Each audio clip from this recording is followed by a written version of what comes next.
തിന്മകൾ നടക്കുമ്പോൾ അല്ലാഹു റബ്ബുൽ ഇസ്സത്ത് ഇവിടെ ശിക്ഷ വിധിക്കും. ആ ശിക്ഷയിൽ പച്ചപ്പുല്ലും ഉണക്കപ്പുല്ലും കരിഞ്ഞു പോകും. നമ്മൾ പറയും തെറ്റ് ചെയ്ത ആളുകൾക്ക് മാത്രമല്ലേ? ഒരിക്കലുമല്ല. തെറ്റ് ചെയ്ത ആളുകൾക്ക് അതിന്റെ ശിക്ഷയുണ്ട്. പക്ഷേ ഏതൊരു തിന്മക്കും ഒരു ശുഉമുണ്ട് എന്നാണ്, ഒരു അവലക്ഷണമുണ്ട്. ഞാൻ നീട്ടി പറയുകയിൽ അവസാനിപ്പിക്കുകയാണ്. അവലക്ഷണമുണ്ട്.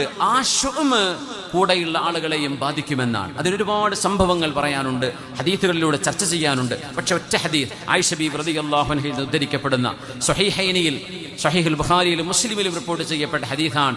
യഗ്സു ജയ്ഷുൻ അൽ കഅബ, കഅബാലയം പൊളിക്കാൻ വേണ്ടി ഒരു സൈന്യം യുദ്ധം ചെയ്യാൻ വരും.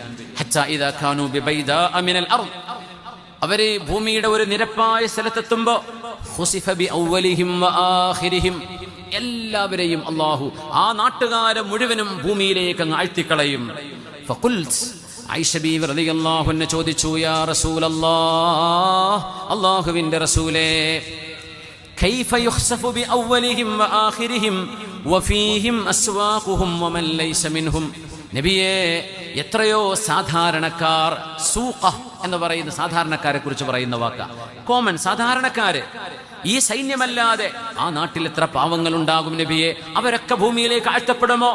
കഅബം പൊളിക്കാൻ വരുന്ന ഈ സൈന്യത്തെ അല്ലാഹു ഭൂമിയിലേക്ക് ആഴ്ത്തുമ്പോ ആ നാട്ടുകാര് മുഴുവനും പെടുമോ നബിയെ? അവിടെ നിസ്കരിക്കുന്നവരുണ്ടാവില്ലേ? വീട്ടിലെ ഉമ്മമാരുണ്ടാവില്ലേ? കളിച്ചു നടക്കുന്ന മക്കളുണ്ടാകില്ലേ? ഉറങ്ങുന്നവരുണ്ടാകില്ലേ? ഈ തിന്മയുടെ ഭാഗമല്ലാത്ത ആളുകളും അവരിൽ പെടുമോ എന്ന് ചോദിച്ചപ്പോ യുബഅസൂന അലാ നിയ്യാതിഹിം, ആ തിന്മ കാരണം അല്ലാഹു ശിക്ഷ വിധിക്കുമ്പോ അവരതിൽ പെട്ടുപോകും. അതവർക്ക് ശിക്ഷയല്ല. ആ പെട്ടുപോകുന്നത് ഒരു രക്തസാക്ഷിത്വത്തിന്റെ പദവി കൊടുത്ത് അല്ലാഹു അവർക്ക് പ്രതിഫലം കൊടുക്കും. എന്നാൽ തിന്മ ചെയ്തവർക്ക് അല്ലാഹു ശിക്ഷയാണത്, ശിക്ഷയുടെ തുടക്കമാണത്. തിന്മ ചെയ്യാത്തവർക്ക് അവരുടെ നിയ്യത്തിനനുസരിച്ച് അല്ലാഹു പുനർജന്മം നൽകുകയും